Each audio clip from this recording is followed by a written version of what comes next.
I'm going to write as objectively as possible so that you guys can give me some feedback. I am open to being told what a huge piece of shit I am. Also, this is from a throwaway account, because this is embarrassing as hell. So I grew up in a good household with 2 loving parents. I would say I had a spoiled and sheltered, middle-class upbringing. It was pretty good, but also kind of boring. When I was 18, I got a scholarship from a prestigious university in another city. From 15 to 18, I had a nice relationship with alcohol. But when I got to 19, my drinking started getting nasty. I was living with my aunt at the time, and my aunt was quite controlling and a very hard person to get along with. Every night I would go to the park in my neighborhood and drink 3 to 5 beers, but occasionally I would turn nasty and have heated arguments with my aunt or embarrass myself. I would act completely out of character when intoxicated and even go as far as fighting people on the street. Yet I still could not quit it, nor did I fully recognize I had a problem. I also have to admit that during these times, I did drive drunk a lot of times, which could have ended the life of other people. Eventually, my family started getting onto my case. First, I was sent to AA, then eventually to a rehab center to get medication to quit. I honestly believe this was overkill because I wasn't physically addicted, having withdrawals, etc. The day I went to the rehab center, the doctor told me that I shouldn't quit drinking until I received my medication the following week. This gave me an excuse to get loaded at the park again as usual. Fed up with all of this going on when I came back home, I unfortunately attempted to jump out of our house on the 15th floor. As I said, alcohol just made me act so out of character because I would never harm myself. But I couldn't convince my parents. I still don't know why I did that, but I suspect it might have been a protest of frustration. Well, obviously after witnessing this, shoot really did hit the fan. I was then sent to a rehab center the following days for a month. Well, to cut a long story short, I did my rehab and immediately got back to drinking after I got out. I was back to living with my parents at the time. From then, I kept drinking on the weekends and every now and again causing a big mess and arguments, etc. When I would drink, I wouldn't answer phone calls, so obviously my parents were quite worried. Therefore, my parents started imposing a strict law of me not being able to use the cars, understandably. Me not being able to meet friends that they know from my childhood, not new friends, without my brother being present, and me only being able to leave the house when I let them know. So basically, I had pretty much no freedom. With this strict system and my own curiosity, I quit drinking from the beginning of last year till the summer for 6 months. After 6 months, I was back to drinking again for about 4 months. I was working a good job and I'd gained the trust of my parents because of me being sober for 6 months. Therefore, I was driving again. Everything was going smoothly again, until I fricked up again and crashed my car into a wall this time. Nothing serious, just some minor damage on the back. I am ashamed to say this, but clearly I had no regard for myself or others. So ever since then, I have been living at home and going to a new university in my hometown where my mother works. But the strict rules are here to stay this time. I can't see any friends from my university, and I can't even go out on my own accord. I can't even frick someone if I wanted to, because the only people I am allowed to see are my brother's friends when my brother is present. I am basically on house arrest and extremely depressed. I do understand that I put my parents through hell, but it just seems a bit overkill to limit my freedom this much. I don't even think it's legal, but out of my guilt, I am complying for in total almost a year. It's a terrible situation, and I wish I didn't have this terrible disease that makes me so lonely. I want to have friends and go out every now and again with people. Sober life sucks as well. So that's another thing to deal with. Whenever I bring up moving out, I get guilt-shamed by my mother for leaving her and her telling me that I will ruin my life. I don't know what to do at this point. Edit. I read all the comments and I really appreciate the feedback. It really helped me put things into perspective. Now, for a few comments before the update. Comment 1. When they give up on you and you are one of those homeless people without support, you will regret not being told what to do. Your parents are right. You are lucky to have people who still love you. From your own words, it sounds like you do not really believe you have a bad drinking problem. Like you think it makes you do bad things, but you're not really addicted. I watched my dad push away everyone, become homeless, and lose everyone he loved due to drinking. What's so wrong with being bored? Learn how to thrive. being bored and entertain yourself? Seems like you just don't know how to deal with pressure, stress, or boredom. Figure it out. It's good for you. Comment 2. Of course, it's not illegal. They're quite literally trying to keep you alive despite your every attempt to thwart them. Me not being able to meet friends without my brother being present, and me only being able to leave the house when I let them know. So basically, I had pretty much no freedom. If you think that's no freedom, my guy, you're in for a rough wake-up eventually. Keep your head down, follow the rules, talk to people online, and move out when you're ready to. Hopefully, by that point, you'll have matured enough that you actually survive living without family. Now, for the update. Thanks for sticking around for this update. A lot has happened since the last post. So, my life's been pretty hard on us these past few days. Remember how I said I was on house arrest? Well, things escalated. My brother, who's been my watchdog, caught me trying to sneak out to meet a friend from university. He didn't just stop me. He went and told our parents. That's when the bomb dropped. My dad, who's usually the calm one, lost it. He said I was betraying their trust again, and I could see the disappointment in his eyes. That hurt more than any shouting match. But here's where it gets messy. My mom, she's been working at the university, right? She found out that I've been skipping some classes. Not intentionally, but sometimes I just can't face it. She confronted me, and in the heat of the moment, I lied. Said it was a mistake, some admin error. She believed me, or at least I thought she did. The next day, I overheard her on the phone with someone from the university, trying to clear up my admin error. She was putting her reputation on the line for me, and I felt like the lowest of the low. But that wasn't even the worst part. Turns out, my dad had been talking to my old drinking buddies, warning them to stay away from me. He was trying to protect me, but it felt like he was suffocating me. I was angry, so angry that I didn't see what was coming next. One of those friends, let's call him Mark, didn't take kindly to my dad's warning. He showed up at our house, drunk and yelling, demanding to see me. It was chaos. My dad tried to calm him down, but Mark took a swing at him. I jumped in, and before I knew it, we were all in a full-blown fight on the front lawn. Neighbors called the cops, and Mark ended up getting arrested. My dad, he got a black eye, and I got a reality check. After the dust settled, my parents sat me down. They said they were done policing me. They were tired and they couldn't do it anymore.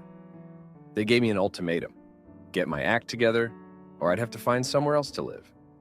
It was a wake-up call, but not in the way they hoped. I decided to move out. Found a cheap place near the university.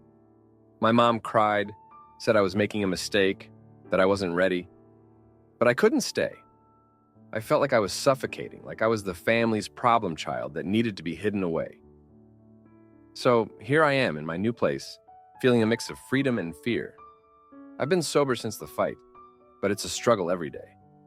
I miss my family, but there's this stubborn part of me that wants to prove I can do this on my own. I don't know if I'm making the right choice, but it's made and I have to live with it. Thanks for reading this mess of an update. My girlfriend's family tried to force their religion on me, and when I said no, they dumped me for her ex. So I exposed their hypocrisy to their entire congregation and watched as their perfect image crumbled. My girlfriend, 20-year-old, and I, 20-year-old, have been together for 3 months now. We've been friends for years, since freshman year of high school. I've known her for a long time, and for the first time in my life, I really feel love. I only see myself with this person and no one else. My girlfriend's family and she are Christian. Her family rents out a church and has service 3 times a week. Her dad is a pastor, and they all play instruments in service of God. I myself grew up Catholic and did the whole church thing. But as I got older, I grew out of it and no longer believe in it. When I asked her to be my girlfriend, I already knew about her religious background, and that didn't bother me and still doesn't. But I expressed to her that it's just not my thing. She understands, but hopes for me to one day have that encounter with God. And for that to happen, it starts with going to church every now and then. I've attended her church with her many times to support her because I want to show her that I love her. I mean, one day she even preached about her testimony of God, and talked about how she prayed for me to be with her, and God answered her prayers. It was the sweetest thing. This girl really loves me. But recently I told her I didn't want to go to church this Sunday. because it's just not my thing, and I only came to church with her to show her support, but that I don't believe in God. I did the church thing growing up, and it wasn't for me. I go now to church and still isn't my thing.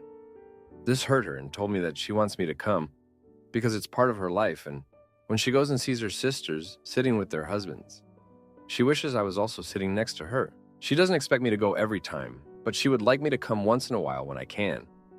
I completely understand and told her I just didn't see the church as being part of my life. This got her really sad through text. I told her that I love her no matter what and that we can be together without believing the same thing. She says she understands and respects my decision, even though it pains her to hear me say all this stuff. I told her that I hope she still loves me the same way and doesn't see me differently. I want to be sure that she's okay with my decision and that I don't want to stand in the way of her finding the right man, because I may not be what she hopes for in a guy. She said, I love you and I don't want to break up with you, but I still need time to decide on what to do because I don't want to think about the present. That now I want to make a decision thinking about my future. I would appreciate if you give me a few days to think this through. And I'm going to give her the time she needs to think. Right now it just hurts because I'm on the verge of losing this girl. Of course, I understand that in Christianity it's more of a relationship with God than a religion. So I'm sure she's going to decide to live her life according to God, and I can't stand in her way.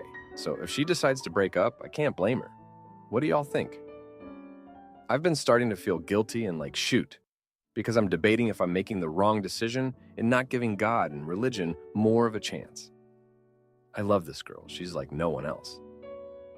But I understand that stuff like this is a break or make in a relationship. I've talked to her parents about this before, because her dad is the pastor of the church, and they both understand where I'm coming from. But they say it's their hope and dream that one day I find Christ and have that relationship with him. So I told her that I feel pressure from her whole family for me to be Christian. Her parents showed me a verse in the Bible that said that it's not recommended to date a non-Christian because it wouldn't work. But they gave me a chance with her because she prayed for us to be together. So it was in God's plan for me to be with her. No one is forcing me to be Christian or believe in God. But if her family and my girlfriend hope for me to find Christ one day, and I don't want to because I don't believe in it, is it not meant to be with her? Now for a few comments before the update. Comment 1. Yeah, this isn't it. You can't see it now because you're young and in love. But when you're older, you'll realize this was doomed from the beginning. Things can work between a religious person and someone who is not religious, but not when one of the people is this religious. She's never going to stop trying to convert you, and one day, when she realizes she can't, she'll leave you. Comment 2. This is not going anywhere positive long term. What will you do if you get married and have children? I guarantee you any family that has a pastor father who rents out and runs a church service 3 times a week is not going to be okay without their children being heavily involved in the church. You've only been together 3 months. I think it's time to move on. Now for the update. Thanks for sticking around for this update. Well, things have taken a turn and not for the better. Remember how I said my girlfriend needed a few days to think things through? She did, and it led to a family meeting that I was not ready for. Her dad, the pastor, called me over for a chat, which turned out to be an intervention of sorts. They all sat me down and laid it out. They wanted me to commit to their daughter, but that meant committing to their faith too. It was like a punch to the gut. I felt cornered and the air in the room got so thick I could barely breathe. I tried to keep my cool, but inside, I was boiling. I told them I respected their beliefs, but I couldn't lie to myself or to them. That's when her mom, who had always been kind to me, said something that stung more than anything else. She said that my presence in their daughter's life was a test from God, and it seemed like I was failing that test. I left their house feeling like the villain in their story. The next day, my girlfriend met me at our spot, the little park where we first confessed our feelings for each other. She was crying before she even said a word. She told me she loved me, but her family was her life, and she couldn't go against them. She said we had to break up. It was like a bad dream. I couldn't even argue because I saw the pain in her eyes, and I knew it was real. I thought that was the worst of it, but life had another curveball for me. Turns out, her ex-boyfriend, who's as devout as they come, had been in the picture longer than I knew. He'd been supporting her through this, praying with her family, and waiting in the wings. I felt like a fool. All this time, I thought we were building something real, but I was just a placeholder until she went back to someone her family approved of. And if that wasn't enough, I found out from a mutual friend that her family had been planning this for a while. They never intended to let her be with someone outside their faith. It was all a setup, a way to push me out and bring him back in. I was just a pawn in their game, and I didn't even see it coming. I've been trying to keep my head up, but it's hard. I see them together now, him with his arm around her at church events, and it's like a slap in the face every time. I've been avoiding places where I might run into them, but it's a small town, and that's easier said than done. The worst part? I can't shake the feeling that maybe I should have tried harder, been someone different. But deep down, I know that wouldn't have been right. I couldn't change who I am just to fit into their world. It's just tough, you know? I thought she was the one, but maybe the one for me is someone who can accept me for who I am, not who they want me to be. So that's where I'm at. Picking up the pieces and trying to move on. It's not easy, but I'm getting there, day by day. Thanks for reading. My boyfriend wants me to pay more rent because he earns less. But when he loses his phone and shuns job hunting, I sell his prized gaming console and show him the real cost of laziness. So I, 23-year-old female, have been dating my boyfriend Charlie, 26-year-old male, for about 2 years and have lived together for almost a year. When we met, we were in a long-distance relationship, and I was pretty broke. I grew up on the poverty line and moved out of my household due to abuse. I ended up dropping out of college halfway through because I couldn't afford the cost of living and tuition after living on my own for a year. I lived in a state that still pays the federal minimum wage, and I wasn't making much more than that. My monthly expenses were about $1,000, and I brought home about $100 to $200 a month, even with regularly working overtime. I saved every penny I could and spent as little as possible to get by. Charlie had a different upbringing. His family isn't rich by any means, but they have some extended family members who are. This, along with the somewhat comfortable financial situation of his immediate family, resulted in a different experience with life, money, and work. He didn't have to worry about paying for college and only moved out on his own 3 years ago because he needed space from his parents. He works part-time and doesn't know how to budget his money. Despite these differences, we have a lot in common and get along great. I love him and I have loved living with him, even though some of his financial decisions make me worry about falling back into poverty.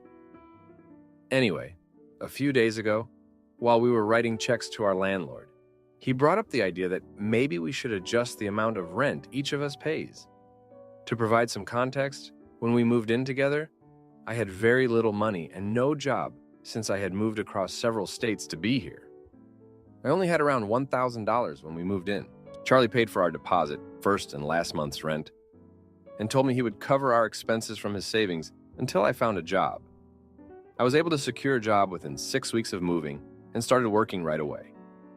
After receiving my first 2 paychecks, I started paying Charlie back for my share of the rent and utilities for the first and last month, as well as budgeting and paying for my half of future shared expenses. It took me 6 months to fully repay him because other expenses got in the way.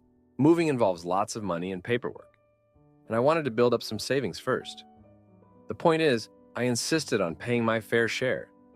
Living together should be an equal effort, so I believe in contributing equally, even if it strains my budget a bit. Charlie still works part-time and relies on his savings, some of which are financial gifts from wealthier family members for graduation and birthdays, etc. He brings home around $800 per month. When I started my full-time job, I initially made only $2,000 per month due to being in training. However, I've worked my way up to a higher wage, and after my 1-year performance review, I now bring home $3,000 per month. Charlie now argues that because of this significant difference in our wages, I should pay a larger percentage of our rent and shared expenses. He suggests that I pay around 60-65% while he pays 35-40%. I'm unsure of what to do here. I think Charlie should pursue full-time work and then we can reassess our finances. But he thinks that isn't fair and believes that our current incomes should determine our financial responsibilities. Should I continue to push for a 50-50 split, or is that unreasonable? Is there a way I can help him better understand my perspective? Or maybe I'm the one being unreasonable. Is there room for compromise? Now for a few comments before the update. Comment 1. So my answer here is this dude should start working full-time, like a year ago, or get a second part-time job. The answer is not you pay more because you make more. You actually make about the same or less than him. Per hour worked. $1,800 a month part-time could be $3,000, $4,000 a month at full-time. Tell him that's a hard no. If he is struggling to get his half, he should ask for more hours or find another part-time job. Is there a reason he is unable to work full-time? This is baffling to me. Honestly, from your history and obvious work ethic, understanding of money, and supporting yourself, I have a feeling you will continue to have issues around this topic. This guy will always have a safety net and rather make someone else pay his way than work for it. In my opinion, it's a pretty big incompatibility. I would sit him down and explain how unfair he is being. You share the place and utilities 50-50. Why should you work more? And pay more? That's like double shitty. Comment 2. To me, it's a question of overall contribution to the household. You've suggested that your boyfriend works 16 to 18 hours less than you per week. My question is, who benefits from that? Does he use that extra free time to do, say, 8 or 9 hours more useful household tasks like chores than you? If he just sits around playing video games, it seems to me like he has chosen to trade money for time and now wants you to subsidize that choice. That isn't fair. On the other hand, if he is making significantly more non-monetary contributions to your household, then there is a case that you should bear more of the financial burdens to offset this. You'd still be within your rights to tell Charlie that you'd rather take on some of his responsibilities in order to free him up to work longer hours, but he isn't being unreasonable to question the proportionality of the current arrangement. Now for the update. Thanks for sticking around. So much has happened since my last post. The other day, Charlie's car broke down. It was his pride and joy, a gift from his grandparents. The repair costs were astronomical, and he didn't have enough in his savings to cover it. He looked at me with those eyes, the ones that always get me, and asked if I could lend him the money. I agreed, but on one condition. He'd start looking for a full-time job to pay me back. He agreed reluctantly. A week later, I found out he hadn't even started job hunting. Instead, he'd been hanging out with his old college buddy, Mike, who's the kind of guy that never grew up. I was furious. We had a huge fight, and I told him he was acting like a spoiled brat. He stormed out and didn't come back until the next morning. Turns out, he'd gone to a party at Mike's and ended up crashing there. But here's the kicker. He lost his phone that night. When he finally got it back, there were messages from a number I didn't recognize. They were flirty, to say the least. I confronted him, and he confessed it was someone he met at the party. He swore nothing happened, but trust is like a mirror, you know? Once it's cracked, you always see the flaw. I was ready to walk out, but then life threw us another curveball. Charlie's mom got sick, really sick. It was like all our problems were put on hold.